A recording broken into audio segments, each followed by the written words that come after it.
persistence is more powerful than passion because passion fades away once you start facing these setbacks and these high levels of adversity. And the other ones, like resilience and whatnot, those tend to carry you a little further.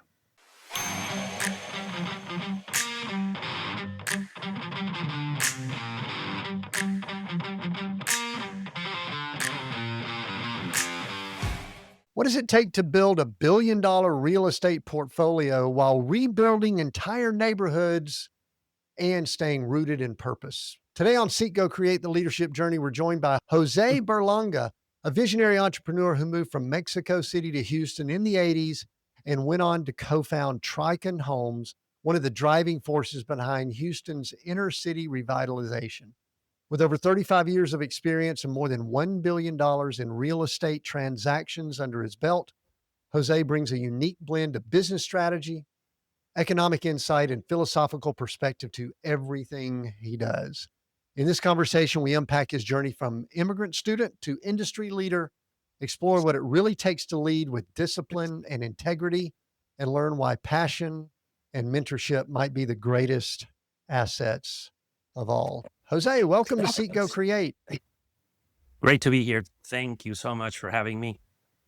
Yeah, I'm glad you're here too. You said it's been an interesting day, man. Can you share anything, or is it just something we need to just kind of keep going?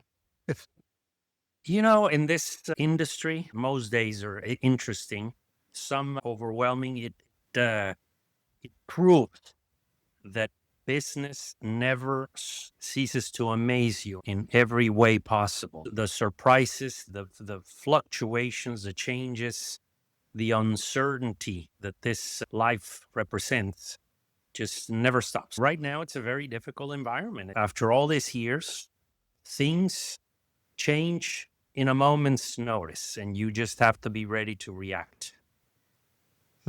So, There are a lot of people, especially we talk about some of the ups and downs of your career, which are phenomenal, by the way. You've got such a great story. We're going to have fun with it. But there are a lot of people when they listen in on things like this, Jose, and they have this thought that things are easy. And many times, in a few minutes, in 30, 60 minutes, we kind of say things, and even the hard things, we sort of just keep going and get to the good stuff. But business isn't easy, is it? to say the least, I'm yet to try to figure out how to make it easier. Even with the amount of experience that you acquire over the years, things never get easy because the business world is a moving target. There are new technologies, new systems, new competitors, new ways of looking at things. Every business appears to be saturated. There are more people than good deals out there. There's too many entrepreneurs out there, and investors and developers that are chasing the same deals. It makes things hard no matter how experienced you are. You just have to keep fighting and keep reinventing yourself and not giving up, because that's the truth. It never gets easier. You just try to figure out how to tolerate the process better. Just keep moving along. And there are good days and then there are bad days. I've got a company that I'm running right now. And in the morning, we've got a meeting with a lawyer. We're attempting to be proactive with new products that we're releasing, but we're seeing some things that could be kind of interesting with it. So we're kind of just, lawyers make business fun too, don't they? Yes, they absolutely do. They tend to really sometimes complicate a little bit because that is their job, to make sure that things are done right, not necessarily the most practical. And as entrepreneurs, you want quick solutions. You want to move forward. You don't want to find problems that are not there. But yeah, when you bring in attorneys, they're there to find problems before they show up. And it tends to sometimes slow things down a little bit. Yeah. Well, Jose, there's so many things that are fascinating to me, and I believe the person listening, about your background and your story and just so many things. And also, I did read, I appreciate the copy of the book that you've got out now, Dirt Rich. Love the name of that. Explore the world of land, investing, and development. We'll talk more about that in just a little while. But As I was just doing research on you, listening to some podcasts you've been on and things, I love studying success. And I actually love the fact that we started out with you saying, you know what, it's been a tough day. I actually enjoy that because we actually embrace the journey here on Seek Go Create. We don't back away. I mean, part of my story is 2008 and all the things that happened after that. And we were in real estate business during that time too. We Yeah. made the thing that I kept wondering about when I was just kind of reading up on you, reading through the book and all that is the question I wanted to ask you is what do you think your superpower is? If you were to boil down the thing that separates you out from most people, and a lot of us have similar things, but what do you think that is? It may sound somewhat of a cliche, but I find it to be true. And I find it to be one of my very few talents, which is persistence. I don't know how to give up. I refuse to walk away from problems.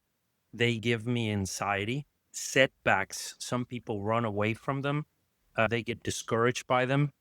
I just want to get rid of them. Problems wake me up in the middle of the night. Solutions wake me up in the middle of the night.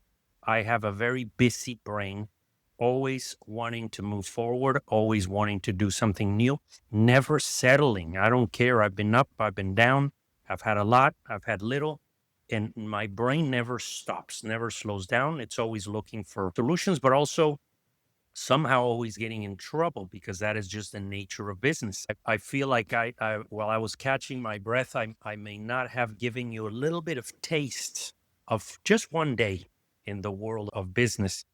Believe it or not, so interesting that after writing a whole book about land development, land speculating, land investing, building thousands of homes, delivering them, dealing with every aspect of this industry from vendors and the accounting and the numbers and the sales and the warranty and the land aspects, the legalities, dealing with every area imaginable, the designs, the flaws, the routines, the stress.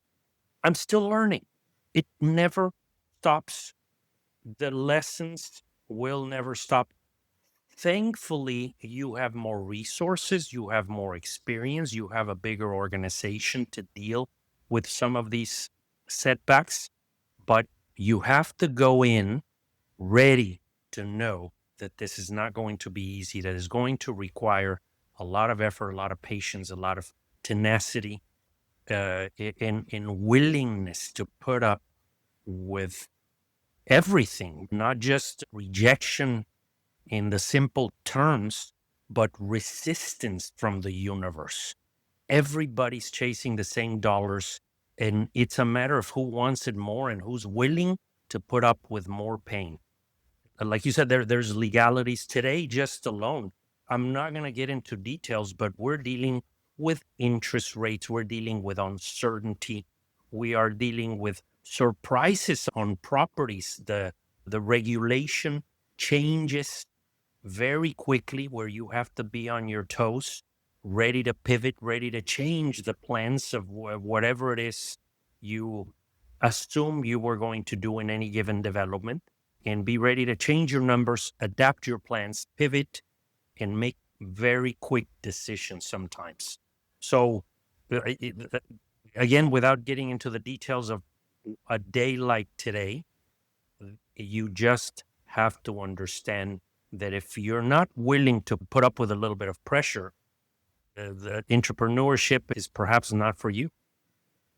So one thing when I hear the word persistence that I've had to try to learn, but I don't know that I've gotten it yet either. I'm in my 60s and just like you, I'm still learning, still figuring out the things that I need to keep doing and sometimes I need to back off. I've recognized looking back now on some situations that I possibly should have backed away from some transactions and deals. I possibly needed to say, there's a word that I hate. It's called quit. And I bet you do also. Yeah. But I do think that some of us might need to live another day. I don't know. I don't even know if that's the right term. How do you balance? I mean, because listen, you have a lot of transactions, you have a lot of deals, you have a lot of things come in front of you. You probably start a lot. There's probably a lot of them that you get to a place where you know what, this doesn't make sense anymore. How does someone who's driven by persistence quit and move on to something else and live another day? Experience, perhaps. When you get punched in the face and all over and having bad deals, you begin to take a little time to make big decisions about what deal to select. This is a paradox and it's a funny thing, but not getting into any deal is just as bad as selecting the wrong one. And we've been in both of those scenarios. The nature of an entrepreneur is that we want to do more, we want to move forward, and there's always that famous fear of missing out, the famous FOMO that most people in business will have when there are new opportunities. So you have, over time, you start just being able to stomach the bad ones and try to improve your batting average. Identify good deals, whether you're buying something to flip it, to remodel it, to build it from the ground up, or to develop it. We do all the gamut. We go through all those different phases and stages from entitling properties all the way to the finished product. And once you make a decision, you have to do your due diligence. You have to get not only smarter and better at doing this research, but also more selective over time. That is something that I've struggled with because sometimes we get into more things than we should. Out of when times are good, you don't want to miss out. When times are Mhm. bad, well, then you need perhaps to get more aggressive in the way that you present your offers, your proposals. And so to answer your question, I have to remind myself to be cautious. I don't necessarily walk away or quit altogether. It is smarter to walk away from certain deals. That is the smartest thing. When you're ahead, you start regulating how many transactions you get into. When you start, you have nothing to lose. We are able to be a little more aggressive and a little more speculative because we just got to figure out how to make something out of our career. But once you start doing better, you need to start measuring how much risk you're taking on. And I do tend to take more at times than what I'm able to. Right now, part of, they say that diversifying is a good thing, but for example, having been in some office space, I wish I hadn't gotten so much into some of these retail investments that are not doing so well. I would be doing better. They've been reappraised because once you lose some tenants, once you have to go in and have some vacancies in certain areas, all of this interest increases caught everybody off guard. And we're trying to work through those. So even after all these years, we are still finding some new weak areas that now we have to go back and fix. So yeah, part of the selection process, and it's a numbers game. You're going to have a bad deal here and there. Right. We are in, it's not a static environment that we're in. There's ebbs and flows, there's ups and downs, there's economic changes, there's political changes, there's all those type things. I think I'd love to back up for a second because I heard you recently talking about your get started in business. And I was thinking about something, and especially in light of the day you've had and the conversation we're having, and I'm going to ask you to share more about your business and your getting started in business and coming to the Houston area in the United States and things like that. But to me, there was an excitement about the early days when I heard you talking about it. I don't know if that's still the case. Yeah. Sometimes you just don't know what you don't know when you're just getting started. So with that preface, if I'm wrong, you could say, "No, Tim, it was brutal too, whatever." But tell us a little bit about how Jose kind of got started in business. I love immigrant stories. I love when people kind of start with little and then build up. So tell us what you can about that. When you start in business, you tend to be more optimistic. You tend to be positive. You're a dreamer. Your brain is fresh. Your mind is clear. And what we lack in experience, we compensate with enthusiasm. As you get older, you become more of a cynic. You become definitely more pessimistic of every environment, of every cycle. Once you've gone through enough heartbreak, let's call it in the business world, because I've had my share of businesses that went bad, you start realizing that if you get in it just for the money, you're going to have a very long career. You have to get in it because there is some level of passion or interest in what you're doing. You know, recently I was somebody brought up the phrase, "What doesn't kill you makes you stronger." And I just had to disagree with that. You know, I had to I stop don't like it. somebody and say that if there's someone who's a specialist in surviving physical, mental, emotional distress, I have a lot. That's probably you. You asked me what was one of my superpowers, experiencing tough periods in life with crazy levels of adversity that you had to figure out how to overcome them. And what I feel that these experiences bring is a new outlook on life, more experience, perhaps a more positive attitude in some respects. But what doesn't kill you doesn't necessarily makes you stronger. It makes you a little more fearful, a little more careful, a little more skeptical. You're a little more paranoid of going through things that you know are dangerous.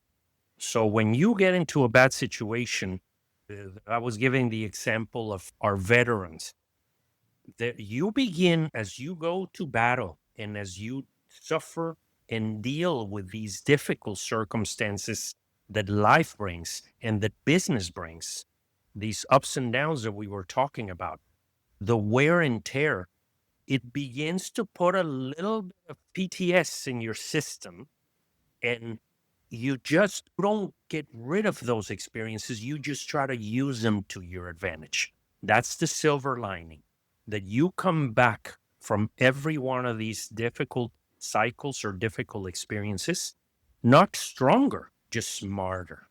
You just bring new wisdom to new equations and to your career. You start applying them. But I'm yet to meet someone who has gone through real pain, through real adversity, and come back stronger. No, we all come back Mhm. a little bit freaked out of those experiences and perhaps a little weaker. They suck something out of you. And again, you have to replenish those with experience, positive attitude, and with awareness and a new approach. But definitely, just getting back to the point, when I was younger, I certainly thought and assumed that success would come easier and faster. And that is very rare. That is something that I Mm. recommend and repeat to the younger and the newer generation of entrepreneurs. Stop thinking that it's going to happen overnight. That's very rare. Stop thinking that things are harder for you than everybody else. No, they're hard for all of us. Stop thinking that most exciting lives that you see on social media are really what they are, because they're not. There's always something behind the reality of everybody's image. We're all, if you're building something that matters, something that is meaningful, it's going to take time and it's going to take a long road. So there's a lot to it. Certainly, I don't lose my hope, my faith, my willingness to reinvent myself and to continue the famous persistence and perseverance. But I always do it kind of like the old fighter that gets back in the ring and goes, all right, let's deal with it. So let's go. And I'm not going to quit. I'm not going to stop just because that's not the way that I perceive life. I see it as the moment you completely retire and do nothing, That's the moment that your brain starts falling apart and you start losing your mind. But you still have to put yourself in those difficult situations in order to make progress. I do think back, I remember when I was young, starting businesses when I was in college and things like that. I don't think I was totally arrogant, but there was a high degree of arrogance and maybe even naivety. And, the journey that you're talking about, which is what we talk about quite a bit here at Seek Go Create, the journey, I think, brings humility. And I don't think, as long as we keep that perspective, Jose, I think humility, you mentioned faith, I think it's biblical. I think humility is a powerful tool for those Yeah, of us as we're maturing to use to be successful in different and unique ways, correct? correct. Yeah, yeah, yeah. You have to maintain that. It is particularly not my style. I'm not an arrogant. I tend to discuss and share more of my vulnerable side, some of my weaknesses, the areas that I'm working on, the areas that I'm trying to improve, because I want to share with people that lack that level of business confidence or personal confidence to do things and help others understand that even if you have some fears and even if you lack that arrogance, you can still achieve great things in life. It is not my style. You see a lot of the younger business men and women who, a lot of them I started, and I see their attitude, I see their level of confidence in getting things done. They just haven't gone through enough to really realize that it's once you hit a real speed bump and it catches you unprepared, and once you stop assuming that good times are going to live forever, you're going to learn the lesson the hard way. I've met a few now that I met in their younger years. They had that arrogant personality of high level of confidence and thinking that, hey, I'm going to come into the business world and show everybody how it's done. They think they're going to build things faster and negotiate better and do things quicker and think of better solutions. Yes, you need to bring that positivity, but with a side of reality. And I think that humility part is part of the equation that needs to be a blend of your faith in yourself combined with the reality of how business works. Hmm. So one of the things I actually highlighted in your book, Dirt Rich, that I was going to talk about a little bit later, but I go ahead and bring this up now. There's a section, I'm on page 94 in the printed book. I don't know what it would be on digital or anything. Is the power of simple luck. And it's something that I've thought about often. And it relates to the topic that you're bringing up now. Many times I would have said that luck, good or bad, has nothing to do with the business world, with finance, it's like I had this mindset of if it is to be, it's up to me and I have control over my situation. Yeah. Now, I don't believe we're totally bouncing around without any degree of control, but talk a little bit about someone with the experience you've got, the day you've had. Where does luck and control come into the equation? Wow, this is such an interesting subject that I can spend a lot of time talking because in the book, I do touch a little bit on that in a contradictive way. In one aspect, one area of the book, I tell you to really do your research, really learn the industry, really understand what you're doing. And that's part of the equation. I'm not a full believer in luck, but I do think that it has to be a percentage of every positive equation because you can prepare yourself all day long and do what you need to do. Bring the best from every aspect of your know how and your capabilities. But if the timing is wrong, if the timing is not working in your favor, the deal's not going to work, the business is not going to work.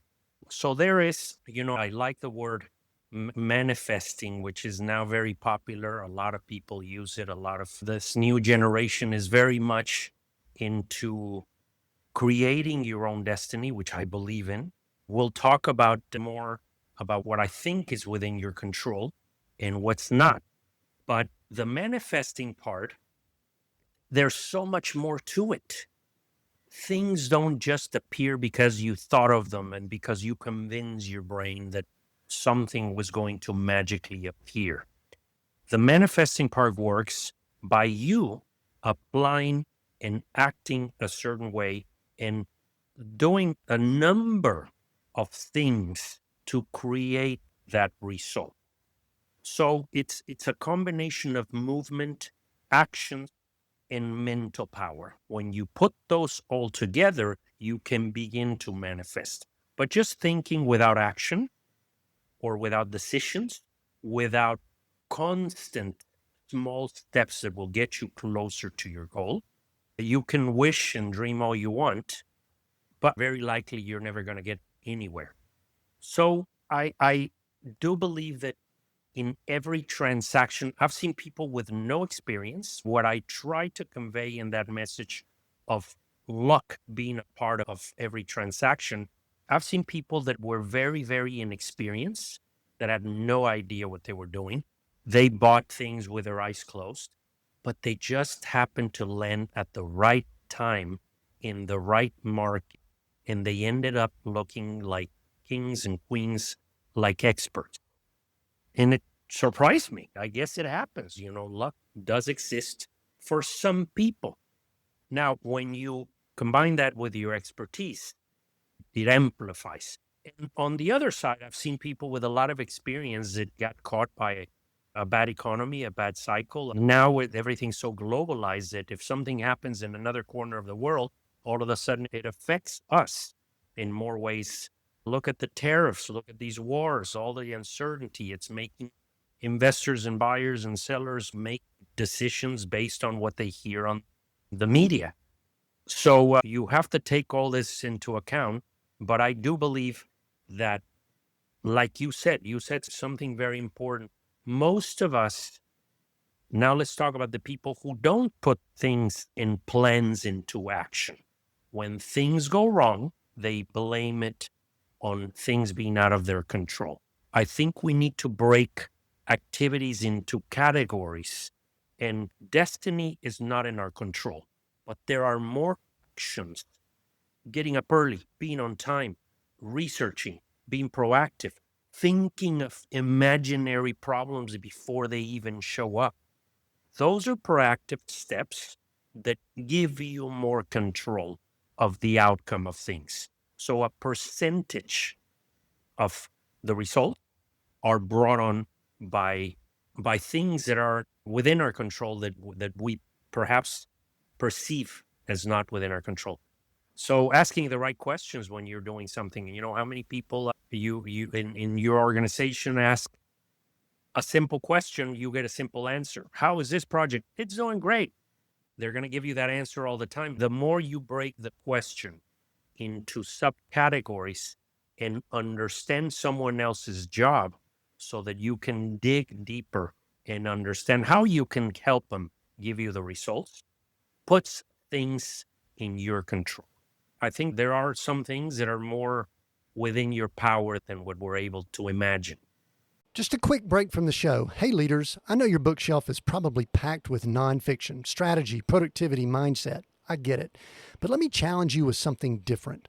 My novel, Coach, A Story of Success Redefined, is fiction, but it's leadership fiction. It tells the story of Cooper Travis, a high achiever who's done everything right by the world's standards, but still feels empty. Through a supernatural mentor and a journey of self-discovery, Cooper begins to understand what it truly means to lead with purpose and live with peace. It's a story written for people like you, a leader, a visionary, someone looking to align ambition with something deeper. Pick up Coach today. You'll walk away inspired and maybe even changed. Now, let's get back to Seek, Go, Create. Were you always, you've mentioned the word entrepreneur many times, and I think I saw somewhere where you were even described as a serial entrepreneur. Because some people have mentioned that about me, and at times I wonder maybe I just haven't stuck with things long. I don't know. We keep doing Yeah. new things. Did you grow up? Were you in a business household? Was business kind of in your DNA, or did it develop over time? I think it was a little bit of both. In some respects, I always found myself intrigued by the business world, by creating value, by buying, selling, starting things, building. It always seemed very intriguing to me. I developed it over time. I don't think it was, most people ask if there was one magic moment when all of a sudden I decided to go on my own. And I don't think there was one single event that occurred. In my case, the serial entrepreneurship part may not be necessarily a good thing. And this is what I'm trying to say. The lack of clarity in my younger years in defining and identifying a passion and something that truly attracted me made me be attracted to just about every business. I knew I wanted to be successful. I wanted to make money and I wanted to make a difference. That was clear. But what was not clear was how to go about it. Some people have that very well defined at a younger stage in their career. They like manufacturing, they like distribution, they like automobiles, they like clothing, they like technology, they want to get in the software business. They have a little more definite, they want to be engineers or architects or whatever it may be. Some entrepreneurs start with more clarity and more definition as to how they intend to become successful. I had a problem which was no definition. I knew I was a go getter. I knew I was ambitious. I knew I was hungry. So I took on every opportunity, every idea, or every individual that would come up to me and say, "Hey, this sounds like a good way for us to make money. Let's start a business." I would go with it. I would investigate it. I would perhaps do not enough research and be interested in the opportunity. But I was never fully in love or obsessed over one single industry or one single product.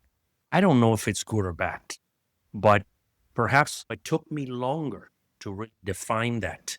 And I wish I would have perhaps focused a little more in my younger years and not just chase success and chase money, but just perhaps found a simpler purpose. This is something that I also talk a lot about. The new generation has gone the other extreme where all they want is passion. I'm not going to do anything that I'm not fully passionate about. I'm not going to do something that doesn't make me happy, that doesn't wake me up every morning with butterflies. That's unrealistic. You and I come from a completely different spectrum, which was we were taught to survive, to get up and go to work, to earn a living, to solve problems, and to deal with whatever came your way to solve it. It wasn't about what you like and what you want and what makes you happy. That was never a question. That was never an ingredient or a consideration in finding a career. At least in my case, it was how are you going to support yourself? How are you going to take care of yourself and the people around? That was the only question. And now it's gone the other extreme. What is going to make you happy? And the reality is that no activity is all pleasure. Every activity has a number of responsibilities and areas that are tedious, that are tiring, that are annoying. And hopefully, there are more of the good things than the bad ones. But I think blending those two is perhaps the best way to go about it. Mix a passion, something that you fully have interest in, that draws your attention, but also know and be aware and be realistic about the fact that there's going to be days and moments and areas and perhaps periods in time when you're just going to want to walk away from this whole thing because it's not going to be pleasurable at all. So persistence is more powerful than passion because passion fades away once you start facing these setbacks and these high levels of adversity. And the other ones, like resilience and whatnot, those tend to carry you a little further. You mentioned success a couple times when you were talking about getting started, and you tied it with money. And that's how I define success. I started my business career back in the 80s also. And I think the 80s were kind of a go go, high level of greed decade anyway. And it may Yeah. have fed Yeah. in me, but it's the old Gordon Gecko greed is good, type mindset. Yeah. But how do you define success now, where you're at in business, and even with days like you've had today? How is success defined? I'm going to start answering that question by saying that it is very difficult, I think, even at a later age, to fully achieve success in every aspect of your life. I think we're all going to die searching for something, learning something that we should have, could have done differently. And it is very important for us as humans to know that it's hard to find that perfection. It's hard to find that balance. You may make money, but maybe you have other issues and now you have less time. You can travel a lot, but now you don't have the same willingness. So life throws you curveballs in unpredictable circumstances after every stage of your life. You start understanding that our youth is going away, and whatever you have left, you need to start enjoying it a little bit more. So, how do I find or define success nowadays?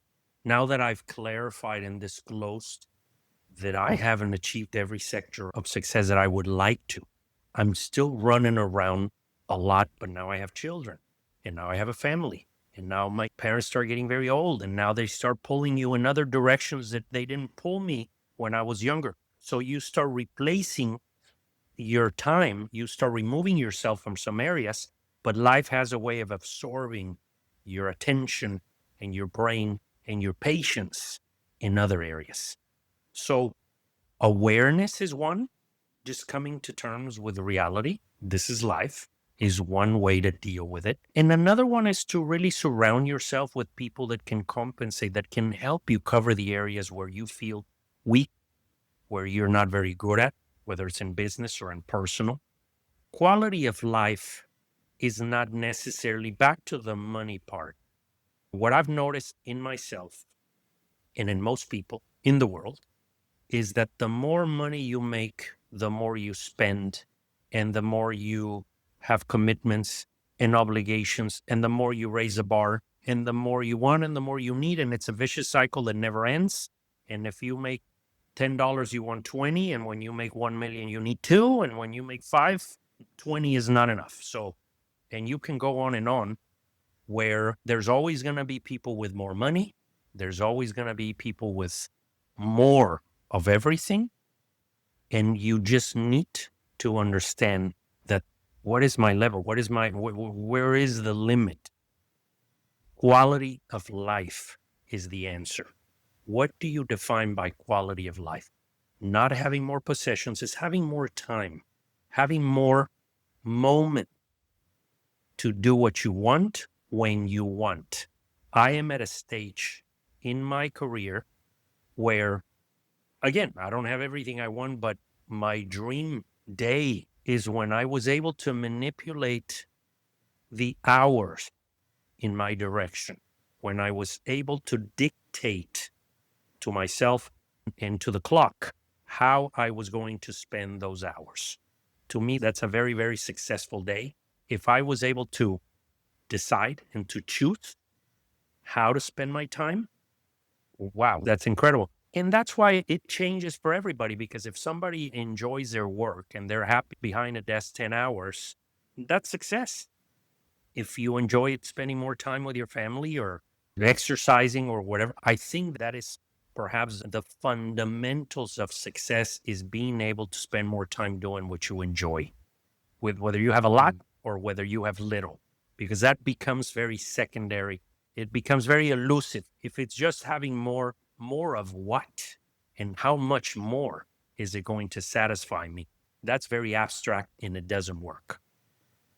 Yeah, I think that's so powerful. One of the things that I've observed in my life and with others that I've worked with is that money is definitely a blessing. It's definitely not, I'm not anti money. We need it, we use it, Yeah. it can do some great things, but it does complicate things. It can Yeah. create some complications. I'm guessing, and I interact with a decent size organization where there's money that's moving around. And like we said earlier, lawyers get involved and other things happen, and it's more complicated. At some point along the way, I might ask you to tell just a little bit of this story.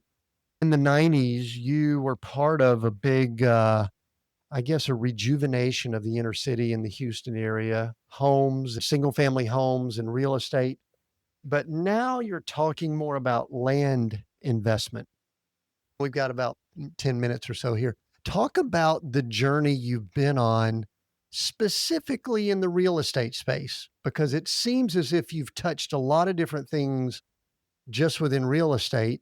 And now, and I'm not saying you've given up on other things, but now you're talking about dirt.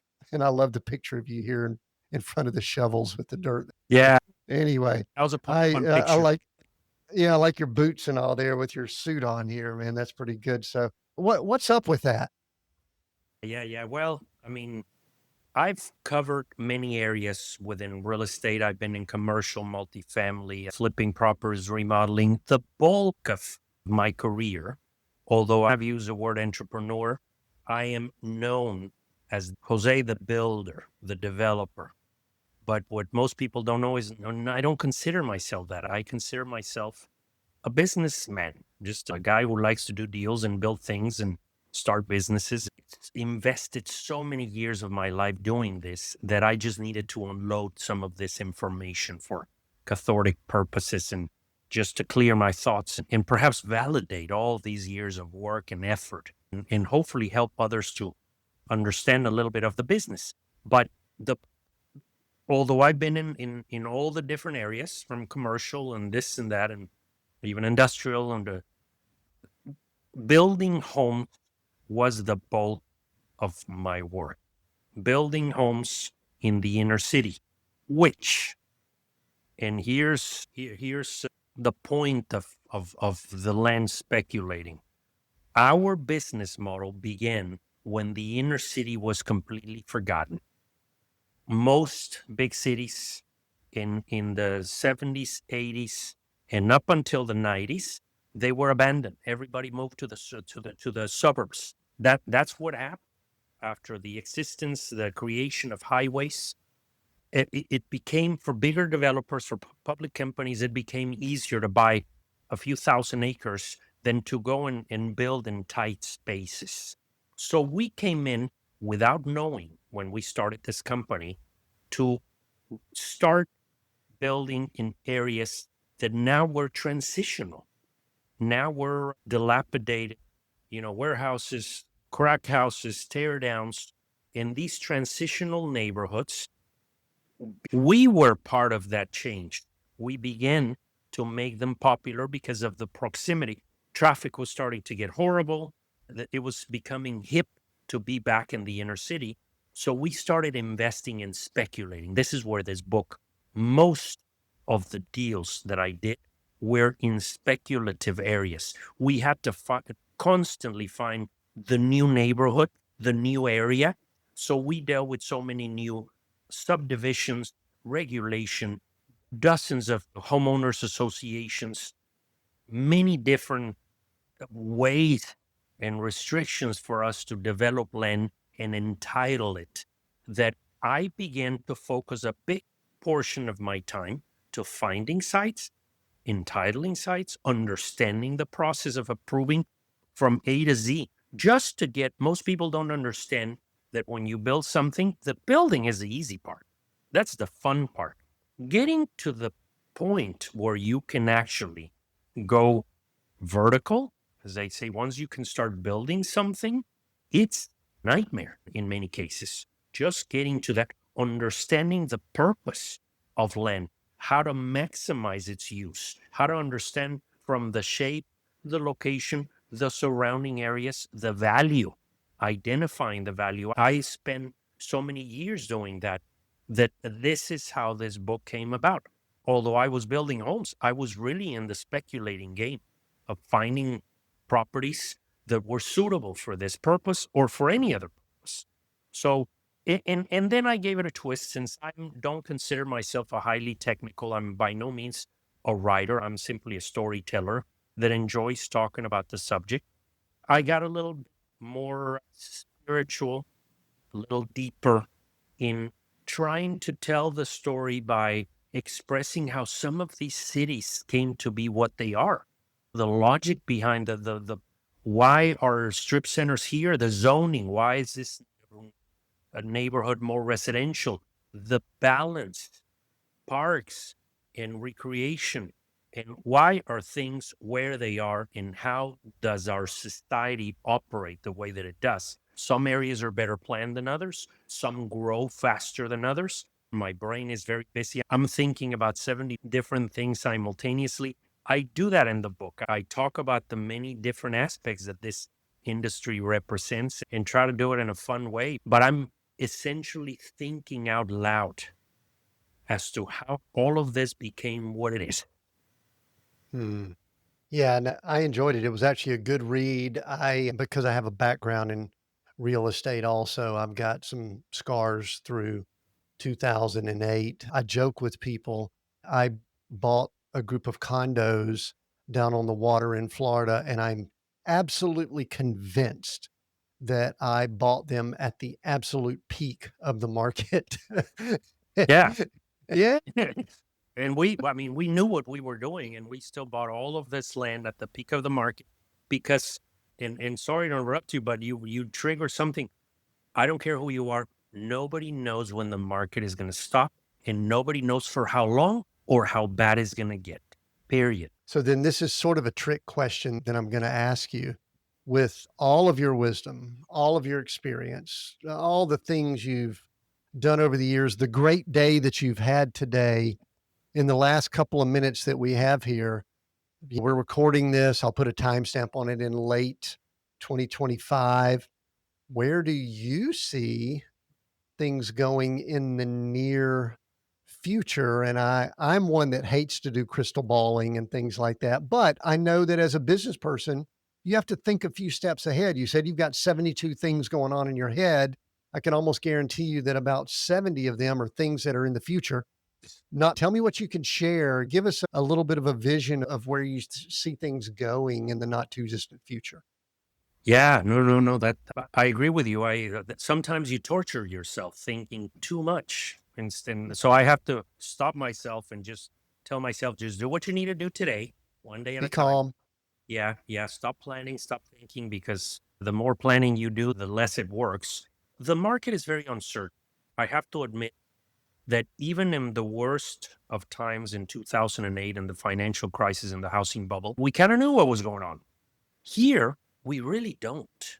One, because some economic ingredients are doing very well, some others are doing bad. There's uncertainty, there's constant adjustments and changes, new players. Social media has changed everything. We're inundated with new players. That's creating a whole new gamut of problems. There's no barrier of entry anymore into this business. Anybody with a little bit of cash and with a little bit of convincing, they can start a development. There are too many people building and developing and speculating that they have no business doing this. They should do it in a much more educated environment and take more time to really understand what they're doing. The biggest problem I'm seeing, I'm just going to put it out there, affordability. I've never seen affordability be such a problem. After COVID, prices of everything went up. There was a shortage of homes, shortage of everything. So prices went up for every product imaginable. And it never went back down, and it never will. So it put a bracket of buyers in a certain price point unable to buy homes. And but for the first time in history, it also put builders in a position to not be able to deliver to that buyer because our cost structure won't allow it. So that entry level buyer who has good credit, who has a little bit of money to put down on a house, there is no product that we can build. So they keep saying there's a contradiction. There's no inventory, but homes are not selling. That's what's happening, that there is no inventory because we're not willing to build, because if we build it, nobody can afford it at the cost structure that is currently in effect. So something will have to give.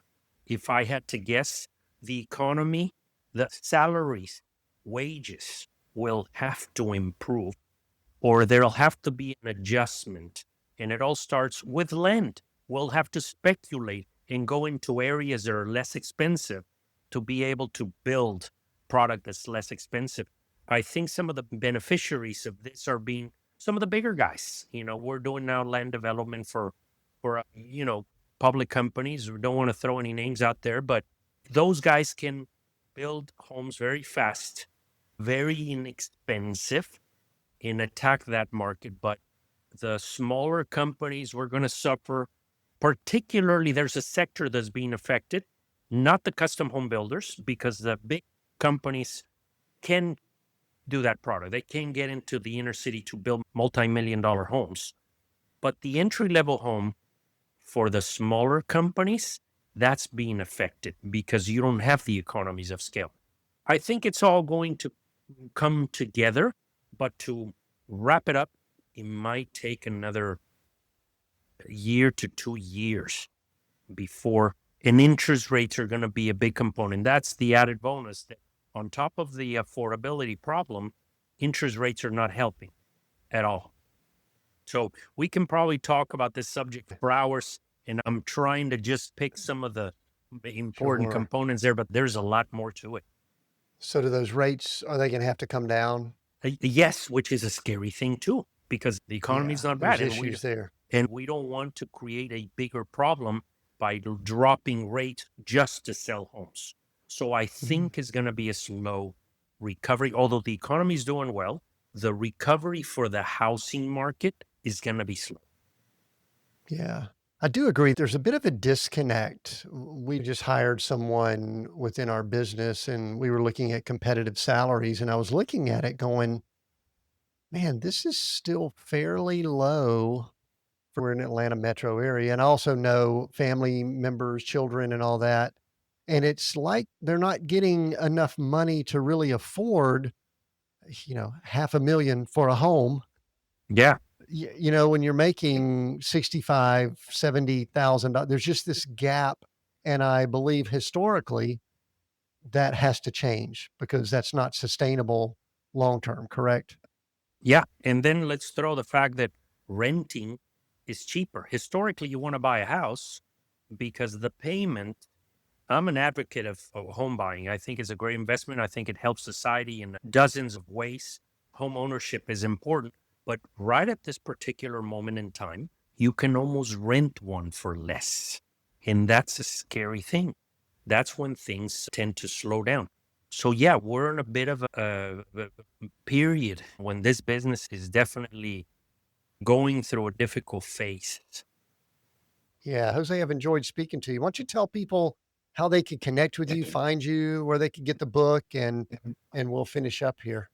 JoseBerlanga.com. This book will be available on Amazon in the next few weeks. I have my other book, The Business of Home Building, the first book, which talks all about the residential construction business, not how to build a house, but how to build a business that builds homes. I had a lot of fun. I'm really enjoying the process of putting these thoughts together. But I need to get more active on social media. I must admit, I don't have a lot of information out there, but that is something that I enjoy and I'm going to start doing. Part of this reinvention is I always fought it. I wanted to be a very anonymous business personality and not really talk much about what I do. But I'm realizing it's a new era and I have to adjust and start passing perhaps some of this information to other new people in the industry. So I that's the uh, plan. I I am glad that you decided to do that, and I appreciate you taking the time to talk to me today. And you know what I really appreciate is that you communicated even on a day that isn't all sunshine roses, because to me, that's the kind of conversation, not that you had a rough day. That's not what I'm saying. It's a real conversation about real It's a topics. real conversation about a real journey, not a bunch of fluff, and I think that's what people need to hear in the world we're in today. So, Jose Berlanga, I appreciate you. Get a copy of the book. By the time this releases, it probably will be out. We'll make sure we include links to find him down below. It sounds like he's going to start being more visible on social media. I know he's doing more podcast interviews and things, so I appreciate that. I appreciate everyone listening in. This has been a great conversation. Make sure you share this with other people. We have new episodes at Seek Go Create every Monday. We're on YouTube. We're on all the podcast platforms. Until next time, we'll see you next time on Seek Go Create.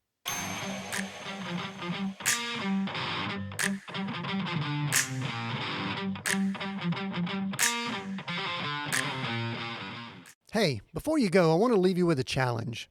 If you're enjoying the conversations here on Seek Go Create, I think you'll love the deeper journey my novel Coach, A Story of Success Redefined, takes you on. It's a story that's moved many of my readers to rethink what success actually means and how to live a life aligned with faith, purpose, and peace. Pick up your copy today wherever you buy books or at timwinders.com and begin the journey for yourself. Thanks again for listening. And as always, keep seeking, keep going, and keep creating.